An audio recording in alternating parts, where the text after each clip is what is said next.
So Disney have returned to the seemingly endless well of YA fiction in an attempt to establish the next big live-action franchise. And once again, the fully grown fans of said series are going to tune in and demand that things adhere exactly to the books they read when they were 11. The problem is that this time, I'm one of those fans. I love Percy Jackson. I think the world is great. I think the stories of the books are great. There was a time when I was a wee boy where it was just the coolest and most interesting thing that I was invested in, and it was just dominating my brain. So, yeah, ever since the movies came out and were incredibly disappointing, I have been interested in a faithful adaptation, and it kind of looked like that this new TV show would be one. The author was working very closely with the development of the story. It had a lot of great talent involved, and I was interested in seeing how this was going to play out. A lot of it looked incredibly promising, but at the same time, it was a streaming show, and you could never really rely on them to be anything other than sludge. So I was ready for it to go either way. So now that the show is done, the question is, how was it? And the answer is, it's complicated, and I'd like to dive into why.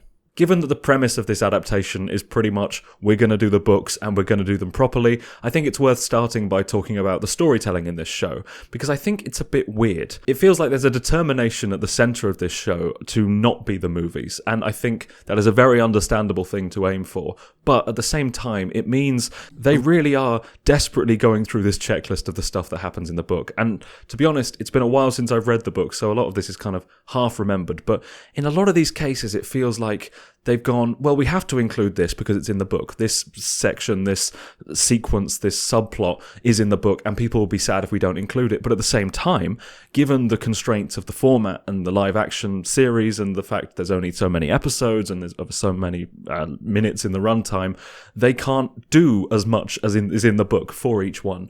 So you get these sequences that, like Medusa, like the casino, that in the book, there is this rising sense of dread and this sense of, hang on, I think something's wrong here. What is it? What's actually happening? Why are all these people stone? I think that was an element to it. And in this one, it's, oh, we're in the casino. By the way, this casino's weird and it makes weird stuff happen and you're stuck here. Oh, wait, this is Medusa's place. Yeah, before we even see Medusa, that's who lives here. It feels like a case of, okay, it's not let's do 3 of these stops along the quest journey and do them properly. It's let's do all of them and not do many of them properly at all. And I'm not even comparing this to the books necessarily. They feel brief. They feel like, oh, we're doing this, we're doing that, we're moving through so quickly. And it's like, you remember this, you remember that. And I do, but I also remember it having a point, and the fact we move so quickly through things and that there's not been this decision to prioritize doing something properly, that feels really off, and yeah, it doesn't make for the best experience, especially early on in the show. There are other elements that I think are harmed by it moving so fast through a lot of this. I'm going to spoil it because I feel like everyone interested in this has read the book, watched the movie, or seen the show, or all 3. So Clarice being a red herring villain, that feels like something that is never... You can never humour that as an idea that might be true because she's just not in it enough. She's not established enough in the scenes that she's in for that suspicion to be grounded in anything. So every time she's brought up, it's like, yeah, but we know it's not Clarice. And I think maybe that's almost the author going, you know it's not Clarice, we don't need to waste any time in this. It's just a thing that Percy thinks for this time period. But yeah, if we had more time to really sit with these characters in these moments, that would work a lot better. It feels like for what they're doing, they need more episodes to achieve it, to properly accomplish doing as much as they're doing. And given the fact that this is probably already a huge production with a huge budget and it's pushing everyone involved to their limits, then they don't need more episodes to do this much. They just need to do less in the episodes that they have, right? They just need to prioritize, as I said, the things that are worth doing and the things that can be done well, and just do those, because the quest almost feels constantly undercut by the need to keep moving and move past the things that could be interesting and memorable. Also, there's just some weird stuff about how it's constructed with as far as the editing. It seems to cut to black, like there's going to be an ad break all the time.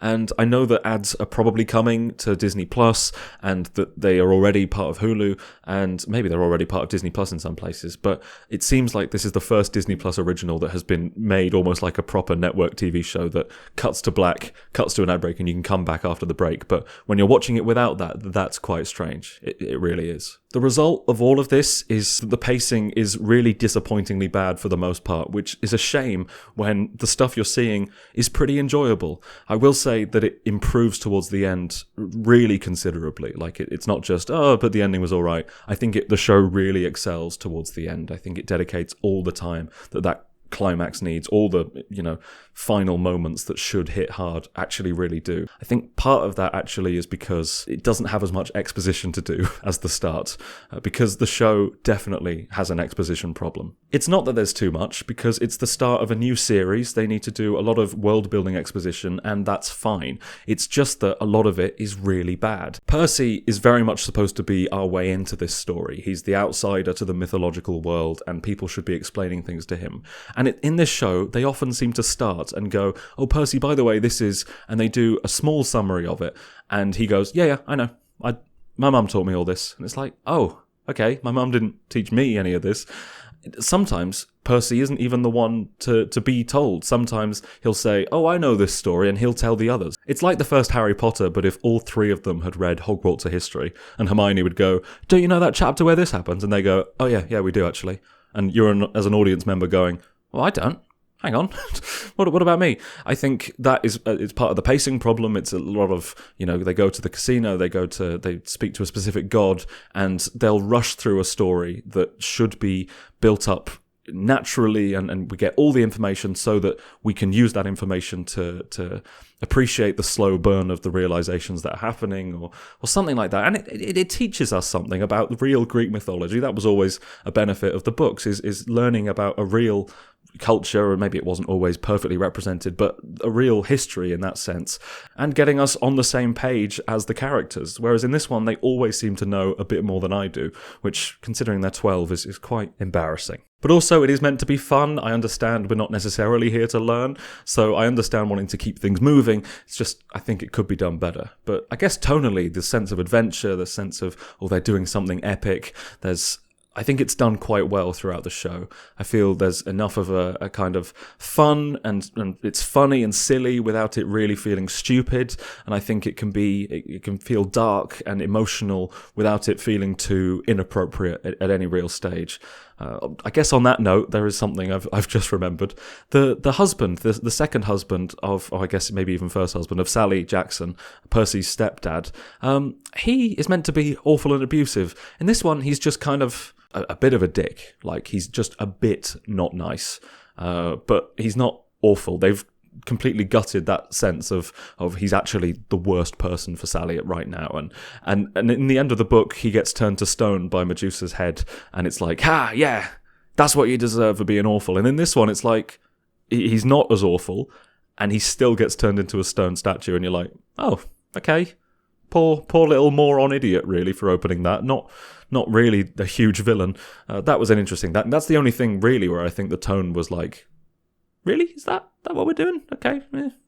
There are some emotional beats that really do hit. There are others where it feels like the conversations that are being had are pretty good, but they're happening because the story needs them to happen. Like, the path to that conversation and that interaction is not a very natural one. It's like, okay, we were here and now we're here, and there's not really a great way to get between them. What an incredible segue to the show's issue with visuals and location. There are sometimes locations and environments that feel pretty good in isolation, but they don't feel like they're in any real sense of geography. So they're moving from one place to another, and it'll just cut, and the scenery will change in a way that doesn't feel like it's in any way connected to the previous one, and it's just like they've switched off the volume screens and just changed the background for the next bit. The world of Percy Jackson is so great and fun and interesting, but I think the show could make a bigger deal out of just how cool a lot of it is. I think it needs just a bit more ceremony. Like Mount Olympus being in the Empire State Building, it's like, that's a cool idea that the show is just so matter-of-fact about that it's just like, oh yeah, this is it. And there's no chance for you to go, oh yeah, that is cool. I think probably Rick Riordan has been playing in this world for so long that a lot of the novelties have worn off, and a lot of the things that were cool and interesting ideas to him have kind of faded, and it's just, and even if you're working on this project for a certain amount of time, it's like, yeah, that's just how it is. But I think the way that you convey to us that these things are cool is by telling us that they're cool. And I know it's show don't tell, but at the same time, I think you could play up some of this world building and not just go, oh yeah, that's how it is. Yeah. Oh yeah. Oh, by the way, this is here, this is there. I think sometimes you just go, guys, this is here and this is there. That's cool. I think maybe that's a case of the start having to rush through a lot of the, by the way, Percy, gods are real and they do this, this and this. I think there's not a huge amount of sense of, what? Gods are doing what? It's just like, okay, we know the premise of Percy Jackson by now. We'll get through it. But I think if you look at this in isolation, you don't get enough of the information you need to find it as cool as it really is. I think the coolness is also let down by places like the Underworld and Mount Olympus having a real, this is not a real place look and feel to it, and not in a way that feels like a creative decision at all. I think especially Mount Olympus, and this is unfortunate, it looks exactly like the God's throne room is the exact kind of circular room that they can film on the volume, and that I as a Star Wars fan have been trained to recognise. It seems like there's a decent amount of outdoor on-location shooting. There's real, actual sunlight on them, which is great and doesn't require any suspension of disbelief. The problem is it just makes it incredibly more noticeable when they're in the volume and it's simulating light and outdoors, and it just never looks real for a moment, and it's just jarringly rough. It's a shame because a lot of the design work is really good, and when you can switch off and enjoy the fully realised versions of that, it feels great. It feels like you're swept up in something epic. It's just that in a lot of cases it's not fully realised, and you don't. Also, in classic streaming fashion, it's often too dark or murky to appreciate anything. There's like the scene with the Minotaur or the Minotaur, that's way too dark. And at first I thought, okay, well, this is a streaming show, the budget's crap, they've lowered how much we can see so we can actually not notice how bad the CG is. And then you watch the documentary, you watch the behind the scenes, the CG is good. And then later on in the show you get a well-lit monster and you're like, yeah, the stuff in this show is good, but we can't see it. They're not letting us actually enjoy the CG and enjoy the visuals that they're supposedly doing under this cloud of murkiness. Luckily the show sometimes does look good, as I said, when they're outdoors and you really get the sense of this tactile, real environment. That's very good. Some of the sets are very good. Some of the actual things that they've built, they're very impressive. I think even there's a nighttime scene that does look great. I think towards the end when Luke is having the confrontation with Percy, I think the fact that that's in darkness but they're lit by the fireworks is really cool, and not just a cool idea but executed in a way that looks nice. I think I compare that to The Force Awakens when Rey and Kylo are illuminated in the forest only by their lightsabers, and that looks great. And I watched one of the behind the scenes things, and the kid who plays Percy actually brought up that scene from The Force Awakens, so I thought, I like this kid. Let's talk about the cast and the characters, because that's where the show really does shine. From the very beginning, having them be children is just the right call. That's what this story needs. The events of this book are ridiculous if they're done by grown-ups or teenagers, or grown-ups that are pretending to be teenagers. You need to feel like these are children that have been abandoned by their parents and are doing stuff that they shouldn't be doing out of the failure of the people in the positions of power. That is very much at the core of this story.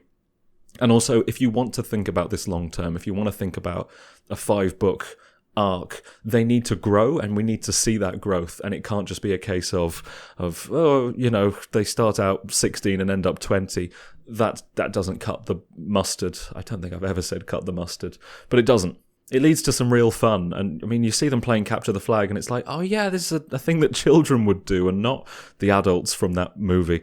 It's not all about comparing it to the movie, but what else? The fact they were driving a car and that was as much of a challenge as fighting a monster, I thought that was so delightful. And it helps that the cast of kids that they chose is fantastic. I think we all kind of knew that Walker Scobell would be a perfect Percy Jackson.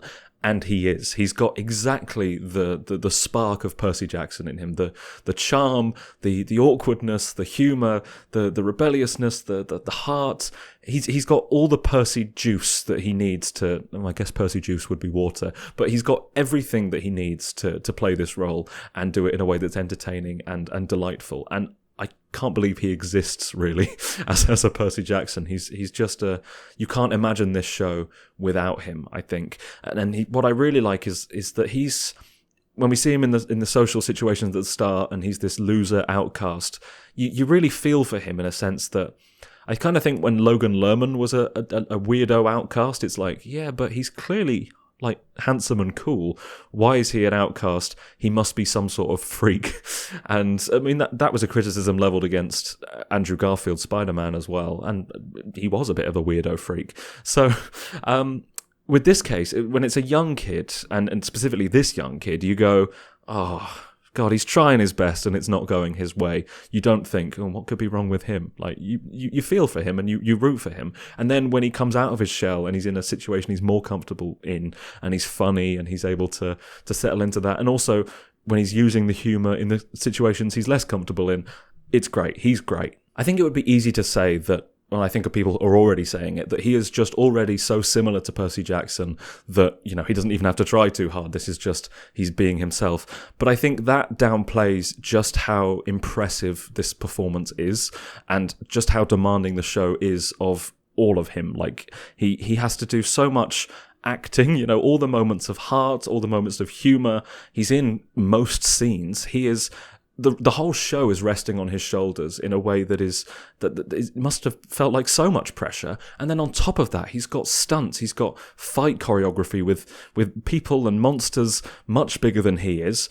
He's got underwater sequences. He's got to act underwater and hold his breath and look like he's breathing. It's just an incredible, I think, feat for such a young performer to do it and not just go, well, he's good for a young actor, and actually go, no, he's good regardless of being a young actor. Annabeth as well, I thought, was really great in a way that was a lovely surprise, not because I had any expectations at all, but I think we knew that Walker would be great. There was all this press that he'd done for the other projects he was in. I'd seen a bit of that movie he did with Ryan Reynolds, and it was like, yeah, this is the kid for Percy. But with Annabeth, I didn't know what to expect, and that feels like a really hard character to get right. And at the start, she's very closed off and she's stoic, and I was like, yeah, okay, you're doing this all right. I guess this is how Annabeth is meant to be, but I really needed to see her open up and be the Annabeth that you actually do fall in love with over the course of the Percy Jackson series. And she was that. As soon as Annabeth was opening up and being more playful and childlike and teasing and also having more ability to display her intelligence and show what makes her stand out from Percy and Grover. Yeah, I think Leah Sava Jeffries is a really great find for this role, and I love seeing Annabeth done justice like this, really. I think Grover, of the three, is the least interesting component, and I think that mostly comes down to his role in the story as a whole. I think I was never as interested in what he was doing, and that is no comment on the performance at all. And I think it's the kind of thing where, yeah, in this story, Grover was my least favourite, but if he had more to do next book, next series, I could absolutely get invested in Grover. It was not a weak link to the cast. It was just a case of, oh yeah, Grover's here as well. Luke is another one I thought was a really strong performance. I think having him as that big brother figure and have that kind of charming, he's the kind of older kid that when you're young you're like, God, he's cool.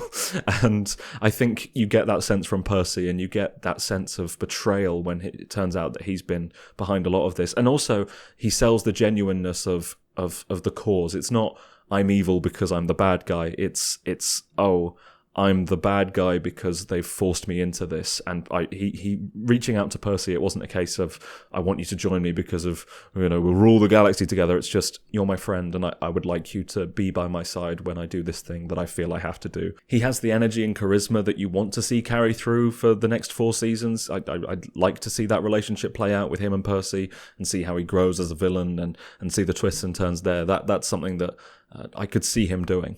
Obviously, the kids are backed up by the cast of supporting adult characters, and a lot of them are very standout. I mean, it's not quite on the level of Harry Potter, where every grown-up in that series was doing the best work anyone had ever done in anything, but there's just a lot of great standouts here that feel worth talking about. Virginia Cull as Sally Jackson is great. I think the scenes that she's in provide a real heart for the series as a whole. I think we fully believe in the love that she has for Percy and how difficult raising him was. I think that's really driven home very effectively by the writing and her performance. Poseidon is a really hard role because he's hardly in it at all, but the scenes he's in have to really hit or the whole show falls apart, so you need someone to come in and do a good job there. And I think Toby Stephens got that just right. You got the sense of the tragic sense of that character of I'm caught in this world that I want to be more involved in your life and I can't be. I think that was done very effectively. Yeah, other gods, I thought Hades was a really interesting performance because it's not the characterization I was expecting, and it's one that I think really worked. So that was a surprise. It was, oh, what are you doing here? Oh, actually, this is working. I almost forgot about Lin-Manuel Miranda as Hermes, and that's another interesting performance. It's again not what you'd necessarily expect from Hermes, from Lin as an actor. I think it's cool and it's more nuanced than I maybe thought he was capable of. So yeah, good job. Another real standout and probably the most prominent god in the show is Ares, and Adam Copeland is just brilliant. It's like he knows exactly the show he's in and exactly the tone he needs to strike, and he's just as fun and menacing, and it's almost a cartoony character is Ares, but doing that with enough of an edge to bring a real sense of menace there and a sense of, oh, actually, I don't want to fuck with this guy. As much as he is ridiculous, this is scary. And I think the fight he has with Percy, I think, is very good, and the physical difference that they have and the way that the fight is able to still have any sort of believability is really fantastic, and it's a testament to both the performers and I'm sure some stunt doubles as well and the choreographer. But yeah, that he is exactly what the show needs in the role that he's in. And of course I have to mention Lance Reddick as Zeus, as King of the Gods.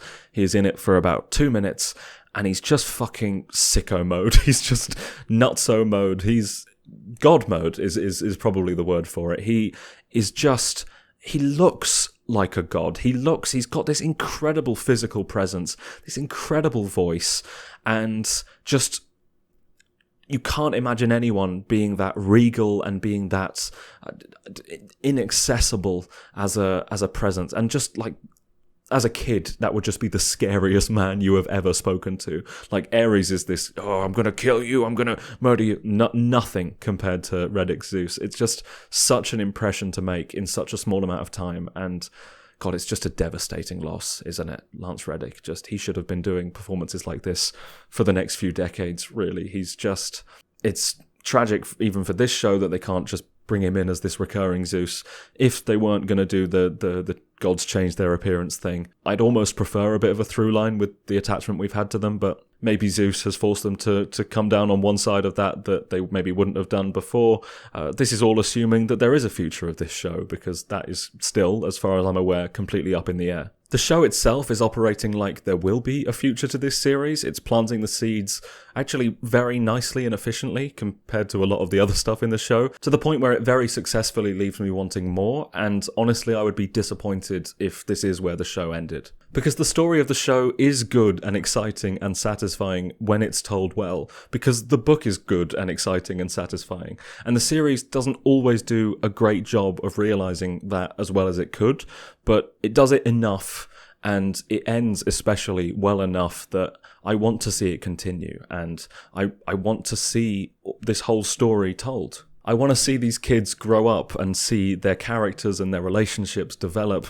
I mean, Annabeth and Percy, that's a love story for the ages, and I think getting the chance to see that play out as slowly and naturally as it can, and not in the film. Obviously they had to make them in love by the first film because that's how movies work, but I mean they pretty much started that film in love. It was moderate bickering to flirty eyes for the rest of the movie. I think actually seeing that develop over time would be incredibly exciting and incredibly, just lovely. Obviously, streaming as a concept is a fucking disaster, and the idea now of a show running uninterrupted with no premature cancellation or no drama that means they delete the whole show for tax reasons, that feels almost out of the question. It feels almost cruel to commission these seasons one at a time because, I mean, I understand that it's what you have to do with something of this budget. It needs to show some kind of return, but at the same time, I don't want to put my investment in this. I mean, luckily, a lot of the early stuff, it was